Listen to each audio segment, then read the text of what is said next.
Hola, ¿qué tal mis amigos? ¿Conocen ustedes el significado de república laica que aparece en los artículos 40 y 130 de la Constitución mexicana y Estado laico que aparece en el artículo 115 de nuestra Constitución?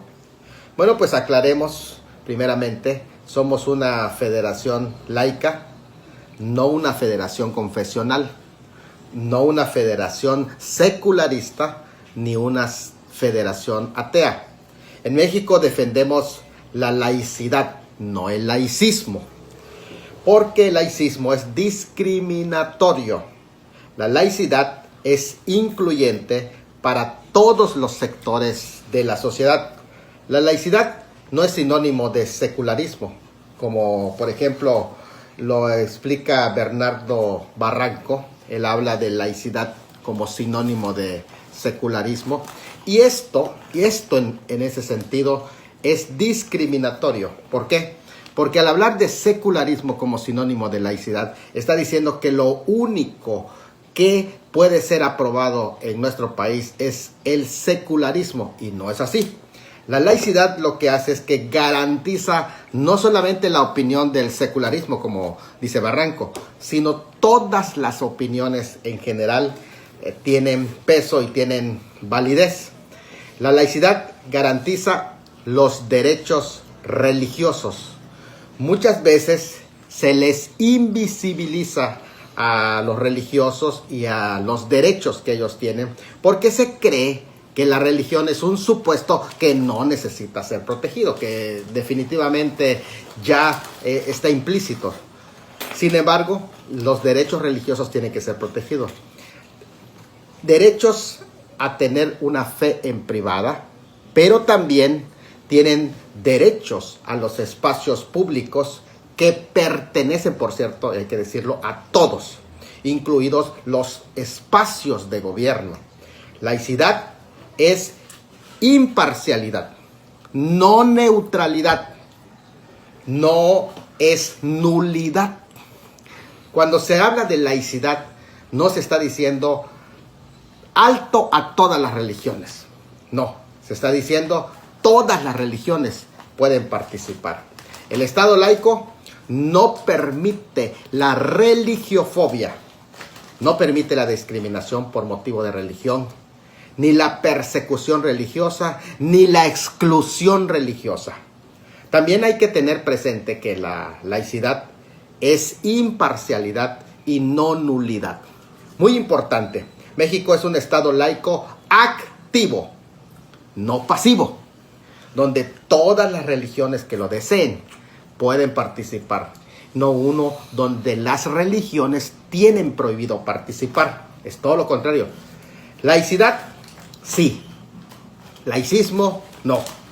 Laicismo pudiera ser neutralidad, pero la laicidad es 100% imparcialidad. Laicidad es participación. Laicismo es marginación. Laicidad es inclusión. Laicismo es discriminación. Quiero citar a Carlos Monsiváis en esta frase que dijo: hay diversas versiones de laicidad, pero ninguna significa expulsión obligada de los sentimientos religiosos en los ciudadanos. No es prédica del ateísmo ni negación de las poderosas raíces cristianas de nuestro país. Eso dijo Carlos Monsiváis. Pero también Raúl Fuentes Aguilar, el general, dijo esto sobre el Estado laico. La defensa del Estado laico no se identifica con las intolerancias del extremo jacobino, sino que vincula con el desarrollo de la concordancia social y la consolidación de la democracia política. La democracia reconoce el pluralismo, la tolerancia política y religiosa como sus columnas vertebrales. Ahora, por otro lado, yo leí a Jorge Carpizo MacGregor, un gran jurista en nuestro país, y él escribió Entender y pensar laicidad. Fue un gran dirigente, también un catedrático en la UNAM, y un libro de más de 500 páginas, donde él dice estas palabras, entre otras. Estado laico es aquel que promueve un espíritu crítico frente al dogmatismo del Estado o dogmatismos de las iglesias. La democracia es sinónimo de laicidad, en el que no cabe exclusiones ni tampoco caben dogmas. Es unidad en pluralidad, es igualdad de derechos para todos sin importar diferencias, y la Constitución debe garantizarlo. Estado laico es un espacio para múltiples versiones del mundo.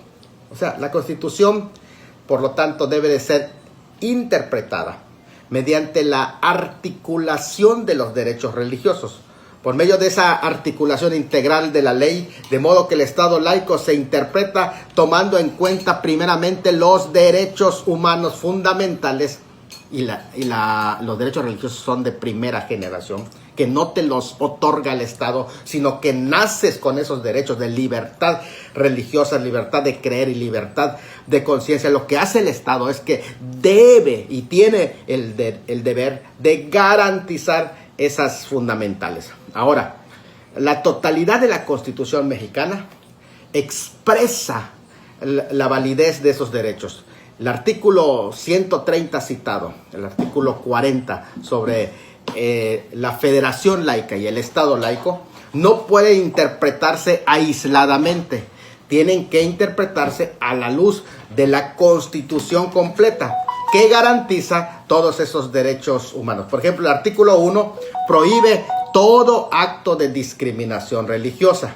Los artículos 6 y 7 garantizan el derecho a la libertad de expresión en cualquier materia, incluidas la religiosa.